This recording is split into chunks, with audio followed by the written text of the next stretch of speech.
Akkam jirtan nagaa jirtanii Oromoo lammiin koo bakka jirtan maratti nagaan koo isin haa ga'u. Waanuma aadaa ta'ee fi hawaasni addunyaa kun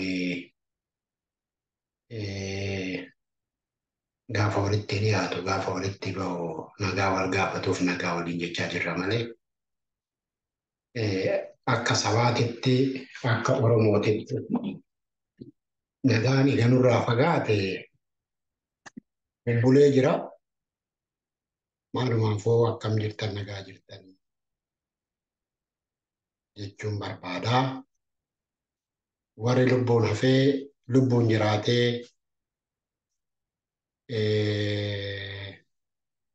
baatii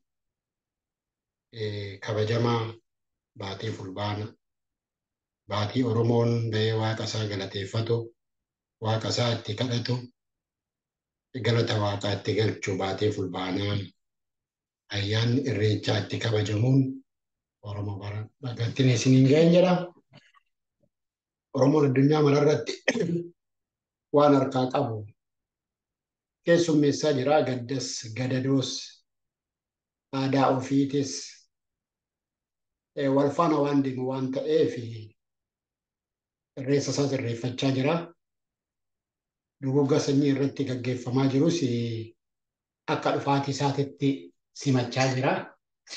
Kanaaf haala jirurraa waliin haasa'uun walitti ba'anii waa jechuun waan murteessaa ta'eef gadi ba'anii walitti waa haasofnaa jechuudha. Silaahuu akkatti itti afaan qabannee akkatti itti ukkaamamnee akkatti itti cuqqaalamnee jiraachuu dandeenyu uumama waan ta'eef jiraachuu hin dandeenye malee.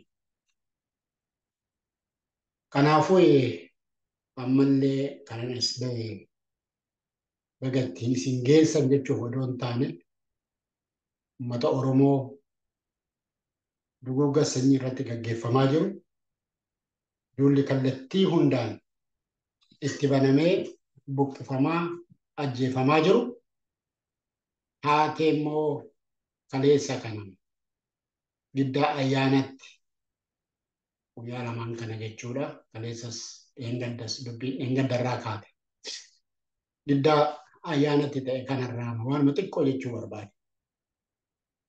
Durumaa'uu Oromoon yoo mammaaku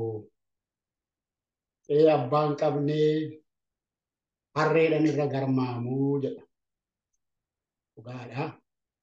Oromiyaan har'a abbaan qabdu. Oromiyaan har'a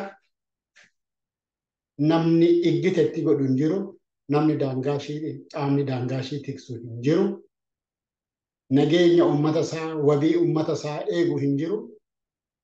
Kanaaf gadheen hundi bakka barbaadde mataa walitti hidhattee walitti sassaabamtee kaate Oromiyaa seentee yoo barbaadde morma murtee irraa dhiichifti. Yoo barbaadde qaama saalaa murtee irraa dhiichisti. Yoo barbaadde haadha manaa wajjiniin ulfa manaa wajjiniin gubdee suuraa kaastee facaafti. Yoo barbaadde ajjeeftee ibiddatti qabsiiftee waliin suura kaastee raabsiti. Yoo barbaadde akka isaan waan gochuu danda'an hunda gadheen kan wayii gadii kan dhiqaa Oromoo hin geenye Oromootti taphachaa jirti jechuudha. Kanaaf biyya abbaan qabne, qe'ee abbaan qabne, qe'ee kabaja hin qabne, biyya kabaja hin qabne ta'ee ta'a Oromoon akka kanatti sarqachaa jira jechuudha. Kanaaf lammii koo Oromoo giddaa ayyaanatti finxaaleeyyiin Amaaraa daangaa ceetee jumlaadhaan nama 31 jedhanii kan sanaan dura ajjeesanii awwaalcha isaanii du'a gayiidha otoo deeman karaa eegdee nama 35 ajjeestanti sanaan kan du'a gayii sun achumatti haa hafuuti kan jumlaa bakka tokko. amma jettanii wanta afaanitti na ulfaachaa dhufe tokko nagaan boqadhaa isa afaan faranjeetiin rest in peace jedhan sana. Riip jechuun sunatti ulfaate dhugaa dubbachuudha. Maal baasuuf dhamaraasu. Eessatti nagaan boqatu. Akkamitti nagaan boqonnaallee ta'a. Kanachi waaqumatu beeka. Kan lafa kanarratti ta'aa jirutu iyyuu guyyuma guyyuun sana jechaa ooluun guyyuma guyyuun suura maxxanfachuun amma baagiraawundiidhuma suura koo kana iyyuu suura qopheessee maxxanfachuun natti ulfaate dhugaa dubbachuudha. Haga yoomitti guyyaa guyyaadhaan kanuma gochaa jira. Haga yoomitti guyyaa guyyaadhaan isuma kanaaf bu'aa jiran. Waggaa meeqa bara meeqa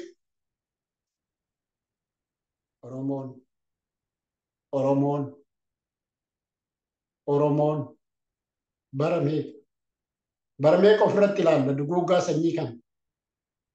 Bara meeqa ofirratti ilaalla salphina kana fakkaatu kana.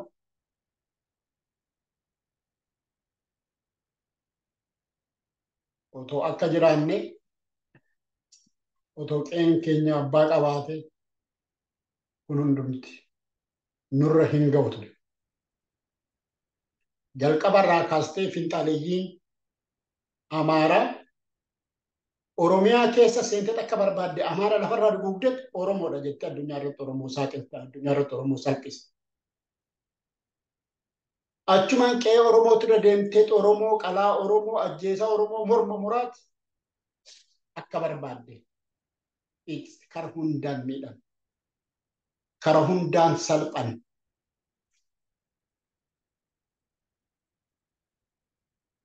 Kanan biyya nan bulcha jechaa jiru. Qabsoon inni gochaa jiru qabsaa'ota uummata Oromoo irratti. Waraanni inni banee jiru waraana bilisummaa Oromoo irratti. Waraana Amaaraa immoo Liyyuu Haayilii kan barbaade Oromiyaa seensisee Oromoo akkanatti salphisaa jira. Jarana duutillee odoo akka qabaatte akkam gaariidha. Oromoon akkamitti du'a akkan qabne du'a. Otoo Oromoon 31 kun konkolaatarraa buusanii akka barbaadanitti kaan harka muranii akka dhageenyutti kaan akka barbaadanitti ulfallee akka godhan asirratti dubbachuun natti ulfaata akka himanitti.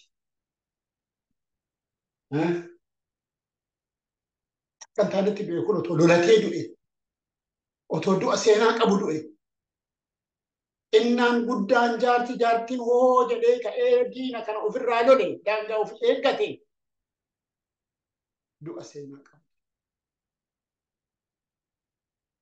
Du'a seenaa qabutu.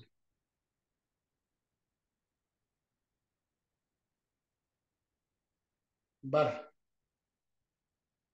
Oromoodhumatu bara wal ficcisiisaa jira. Oromoodhumatu bara Oromoon akka salphatu taasisaa jira. Isuma nama asirratti bahee dubbadhu kana amma maal isa qofaa Oromoonii Abiyyis Oromoodhaa jedhaa bara. Nutis Oromoodhaa kan jedhu jiraa bara. Oromoo kiyya kan Oromoo ficcisiisaa jirus Oromoos haa ta'u kan fixaa jirus kan ficcisiisaa jiru mootummaa keenya mootummaa Oromoo jettanii miti kan isin fixaa jiru maa isinirraan dhoowwe nyere gama tokkoon illee Oromoo lafarraa duguugaa Oromoo fixa amma nama awwaalchaa fi karaa otoo deeman konkolaatarraa buusanii qalan kuni raayyaa ittisa biyyaatu magaalarra deemee maatii tokko keessaa nama meeqa fixe. Raayyaa ittisa biyyaatu nama shaayii daldalatee jiraatu. Dhaqanillee bilisa achi shaayii dhuguu jedhan. Okay? Maatii warra sanaa akka jirutti fixe. Raayyaa ittisa biyyaa. Ani raayyaa ittisa biyyaati jedhee poolisiitti himatee irra deemee Oromoo akkasitti duguugee maatii tokko keessaa kan shaayii daldalatee jiraatu harkaa duguuge. Okay? Raayyaan ittisa biyyaa akkas godheet immoo iddoo biraati immoo namoonni immoo awwaalchaaf dhufu. Du'a gahii dhufu. Naannoon Amaaraa immoo karaatti eegdee akkasittiin akka duguugdu taasisa. Kana kan gochaa jiru raayyaa ittisa biyyaati. Isa innis Oromoodhaa nus Oromoodhaa warra jettanii fannisa kan jecha. Jarana Oromoon mootummaas qabaate. Mootummaan Itoophiyaa mootummaa Oromoo ta'ee simbi. Oromoo fixee lafee dhiiga Oromoo irratti ijaaramte biyyattiin tunis mootummaan biyya sana bulches dhiiga Oromoo irratti lafee Oromoo irratti biyyattii Itoophiyaa jedhu sana bulchaa jira. Kana walii fudhannus walii fudhachuu baannus. Warri kanaan baay'atanii xaxattanii teessanis xaxadhaa ta'a anaan nadhiisa. Anaan nadhiisa warra gara biraatiin dhiisa.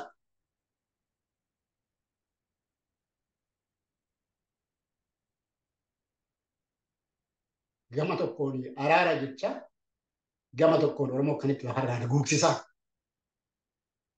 Engadda miti Shimallis karaa nagaatiin ni fixannaa. Kan jechaa ture. Okay? Isa kanaaf fixatantu nama nagaa konkolaataa irraa buusanii uummata nama 34 bakka tokkotti Oromoo 34 bakka tokkotti kan ulfi keessa jiru, kan jaarsi keessa jiru, kan dargaggoon keessa jiru.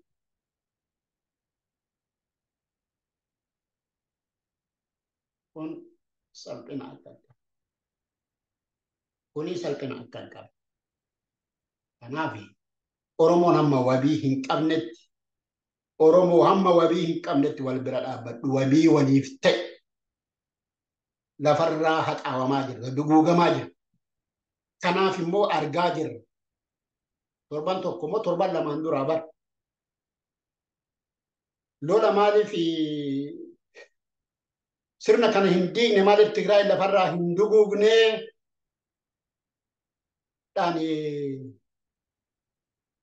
naannoon Amaaratii fi Finxaaleegiin Amaaratii fi naannoon Amaaraa mootummaan naannoo Amaaraa kan paartii badhaadhinaa keessa jiru kan keessaa qooda fudhatu Amaaraa Haayilii isaa jedhanii faannoo isaa jedhanii walitti qindaa'anii mootummaa kanarratti lola banan maal mootummaadhaan keessaa ba'anii. Isaan gidduutti waan kuni dhalatee fi waraana achi keessatti ta'aa jiru kana waraanni achi keessatti gaggeeffamuu qabu lola banan kan Oromiyaatti geessuu qabnaa jedhan. Amma kan ta'aa jiru kan waggootii 5 darban kana godhaman irratti wanti addaa jiru amma isa kana. Isa kanas teenyatuma haasimannu. Biyya keessais alaas biyya alaatis biyya keessais. Okay? Finxaaleeyyii Amaaratii fi mootummaan naannoo Amaaraa kabarii gara biraatiin amma kaabinee akka jirtutti jijjiiranii miti kaabinee warra Amaaraa kana kan biraa biyya bakka buufate inni kunis tooftaadha.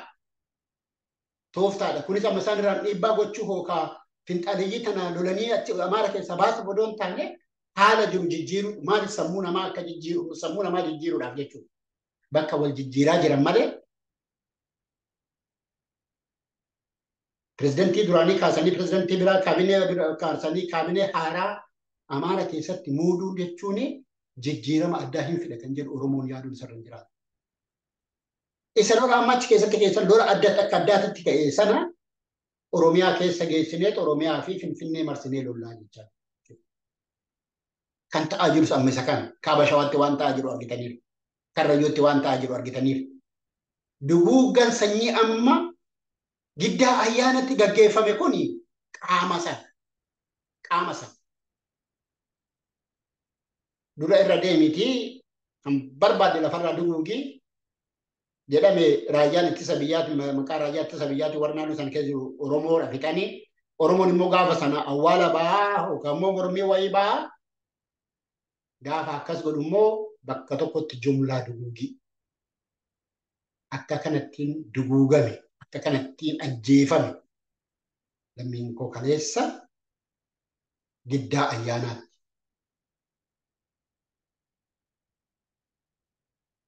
Waan namtichaan tokko jedhume xiqquma isaa isin dhaggeessisee tanan itti deebi'a. Yoo sheer naa godha taate.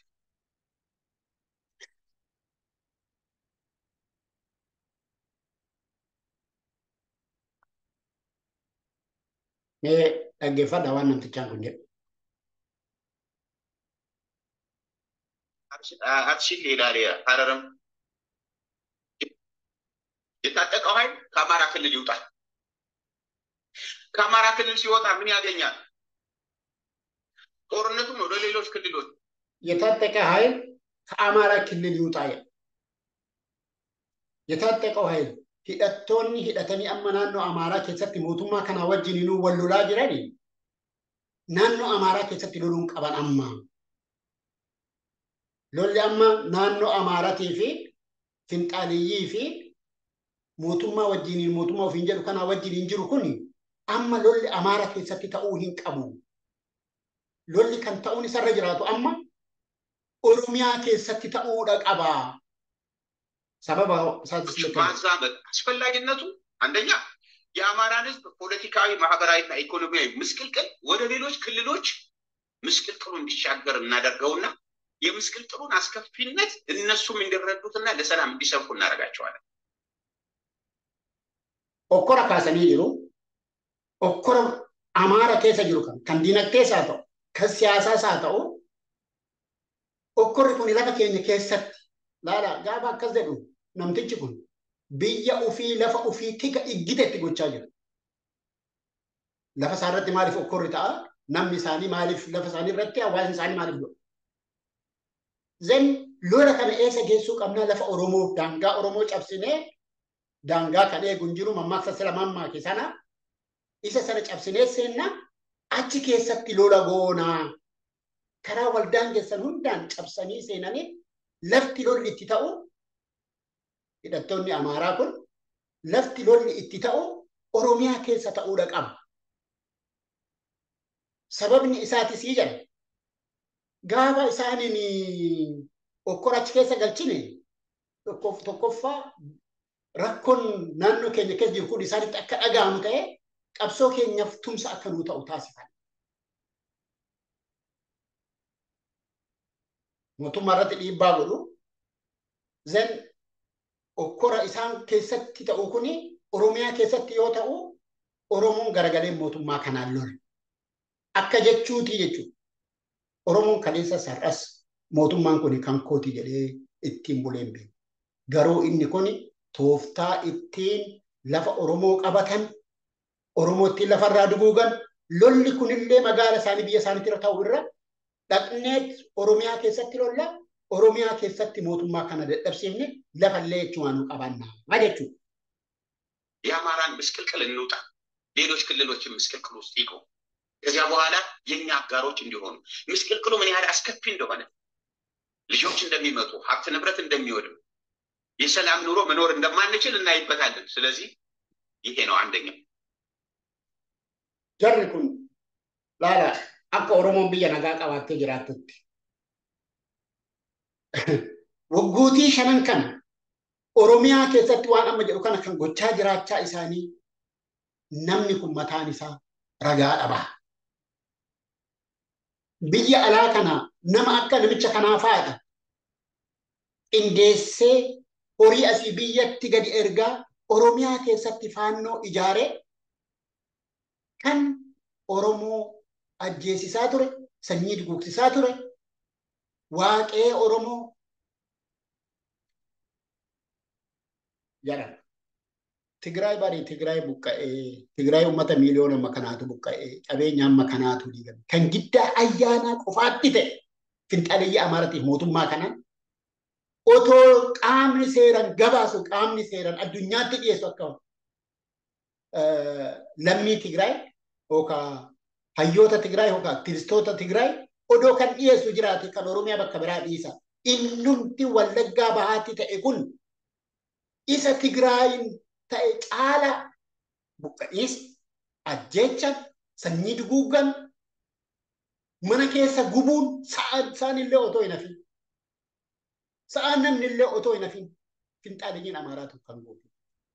Otoo kan gabaasu jiraate, odoo kan himu jiraate sila. Addunyaatti kan himu odoo jiraate, addunyaatti kan agarsiisu odoo jiraate, buqqa'isni Wallaggaa bahaa qofti kan Tigraayin caala malee kan Tigraayin gadi.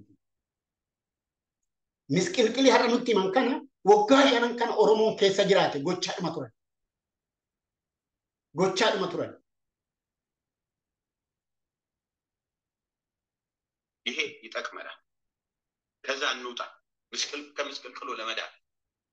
ሌላው አዲስ አበባን ከተማ በከበባ ስር ለማድረግ ይጠቅመናል። በከበባ ስር ማድረግ አለብን። ዝም ብለን አማራ ክልል ውስጥ እየተጨባጨብን መኖር የለብንም። ይሄም ማለት በቃ እዛችሁ ከምሽጋችን አልወጣንም ማለት ነው። ሌላስ በሌሎች ክልሎች እና አዲስ አበባ የሚኖረውን ህዝብ አሳታፊ ለማድረግ አዲስ አበባ እና በሌሎች ክልሎች የሚኖረውን የአማራ ህዝብ አሳታፊ ለማድረግ የጦርነቱ ዓላማ እኮ ወለጋ ለምን ወለጋ፣ ቤኒሻንጉል፣ ደቡብ እና አርሲ፣ ሌላ ሐረርም፣ ጅግጅጋ እንደዚህ ኦጋዴን ውስጥ ለምን አማራው ተጨፈጨፈ ነው መሰረቱ። ለምን አማራ ተጨፈጨፈ ነው መሰረቱ ነው የሚለው። ለምን አማር ማርዱማ ወለጋ ከሰብ አማራ ከፍቴስ ኢሳኑማ ከፍጭሲሳ ጅሩስ ኢሳኑማ ከፍቴስ ኢሳኑ ኢኒ ገረ ብራ አመተሪ ኢኒ አካ ሐራቲት ዮ ኢtti ከሚልካን ታቴ ፍንፍኔ ከን አካ ሴነኒ አካ በርባዴ ጎቹ እንደንደኝ አካ ናኖ ኦሮሚያ አካ ባሃ ኦሮሚያ አካ ባሃ ወለጋ አካ ካባ ኦሮሚያ ሴነኒ አካ በርባዳን ጎዳን ከና ፍንፍኔ ጎቹ እንደንደኝ ማለፍ ፍንፍኔ ስርጥ ኤጋጁ አማ ለፍቲሳን አማ ኤጋ ጅረኒ ፊ ቢየቲኑም ቱነጋ ቀብዲ ጀደኒ ከንቲን አዱኛት አገርሲሳ ጅራኒ ከንለ እረት ሚሶምሳ ጅራን ገንዲ አብይ አህመድ ሞቱማና ምጅርጉን ፍንፍኔ ከን ነምቺ ኩን ተሪ ወንቲ ሃራ ጎዶ አማላል ምስክልቅል ነም ጀራም ፍንፍኔ ማርሲኔ ወራ ፍንፍኔ ከሳ ከካሱ ሊጀራም ኩኒ ተሪ አማ ዱላ መከረም ፍንፍኔ ማርሱ ጀራም ኩኒ humna haaraa dabalachuu kan itti milkoofni tani itti milkaa'uudhaaf finfinnee kana keessatti waan inni amma dubbachaa jiru kun ta'uudha mala. Sanaan ala garuu misqilqiliin amma jedhamu kun namtichaan kun jedhu kun waggaa 5 kana keessa Oromoon kanuma keessa ba'e. Waggaa 5 kana Oromoon kanuma keessa ba'e. Kanaaf Oromoon gaafa kun kan hunda ta'aa jiru kan gaafa kun hundi Oromoodhaaf daggafamee hojjetamaa jiru. Laala diggisiin kun waggaa 5 kana guutu Oromoo irraa ba'e. Kana mormachuu dadhabnee fi kana ofirraa mormuu dhiisneeti jaalana waggaa 27 wayyaanni waan wayyaanee taateef moo wanta kana caaluutu nu dhaqqabe Oromoon mataa mataatti kan of gaafachuu. Oromoon kana mataa mataatti har'allee darbaan qabu kan kaleessaa kaleessa. Har'allee kan itti deemnullee darbaa miti. Sababa har'arraa kaanee itti yaadu qabu. Har'arraa kaanee maal nu gootee wayyaaneen kana caalaadha. Akkamitti qabsoofne iyyuu. Inni ammaa kun immoo maal nu gochaa jira dachaa waan addunyaa irratti ta'ee hin beekne. Waan addunyaa irratti ta'ee hin beekne. Mormi dhala namaa baratan. Jaarraa 21ffaa keessa dhalli namaa mormi murame. Namni nagaa karaa geejibaan imalarra jiru akka barbaadame konkolaataan dhaabsifamee akka bakka tokkotti awutoobisii guutuun yoo rashanamu bakka tokkotti yoo irraa inni kun harki muramee inni kun akka barbaadame godhamee ajjeefamu addunyaa kanarra jiru. Addunyaa kanarra jiru. Addunyaa kanarra jiru. Isa kana kaa inni kun waan gara biraatiif roora'ama. Inni kun hiyyeessi haati hiyyeessaa abbaan hiyyeessaa kan nyaattee gaaf tokko garaa guuttattee hin beekne ijoollee ishii akaayii qiccee fi garaa guuttee hin beeknetu har'a gatii kaffalaa jira. Oromoo waan taateef.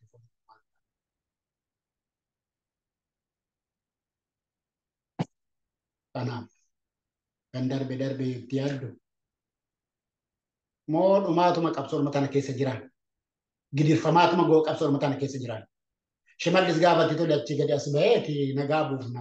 Abiyyi gaafatti tole achi as baheeti faannoo bobbaasaa walii mallatteessaa walii galaa faannootti bobbaasaa uummata Oromoo saba kanatti sanyii duguugaa irratti raawwachiisaa nagaadhaaf furannaa siin jedhu. Nagaan sun isa kana.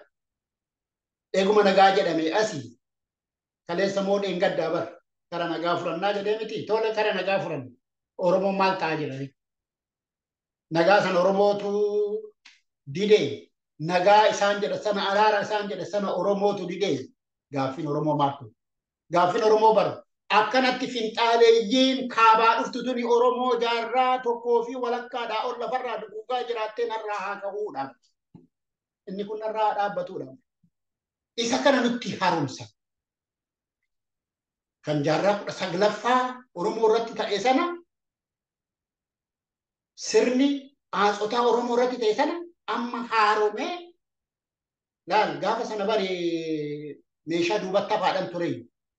Amma bar meeshaa ammayyaatee fi humna ammayyoomee Oromoon lafarraa duguugamaa jira. Mootummaan keessanii fi mootummaan keenya jettan kuni Oromoodhaaf kana keessa jiraata. Amma yoo kun irraa dhaabbate Oromoo waan gara biraan barbaadu. Waan gara biraatiif bosona keessa dhaba'u ittiin qamaaca. Salphina kana keessa saba kana baasuuf Oromoon qamaacaa itti qamaacaa jira. Salphina haati hiyyeessaa karaa deemtee galuu dadhabdee kana. Mootummaa ofiin jettu, Oromoo ofiin jettu, abboo. Kan Oromoo Waaqayyo haa kaffalu. Kunis immoo hin darba. Hin darba. Waan fedhe yoo haa ta'u hin darba. Inni kunis hinuma darba. Hinuma darba. Kan darbu Oromootu akka kaleessatti hin jira. Isa Minilik sanas dabarseeti jireenya jiraatee argee ammas itti jira. Itti jabaadha. Yoo kana jedhe hin ga'a. Eessaan ba'a.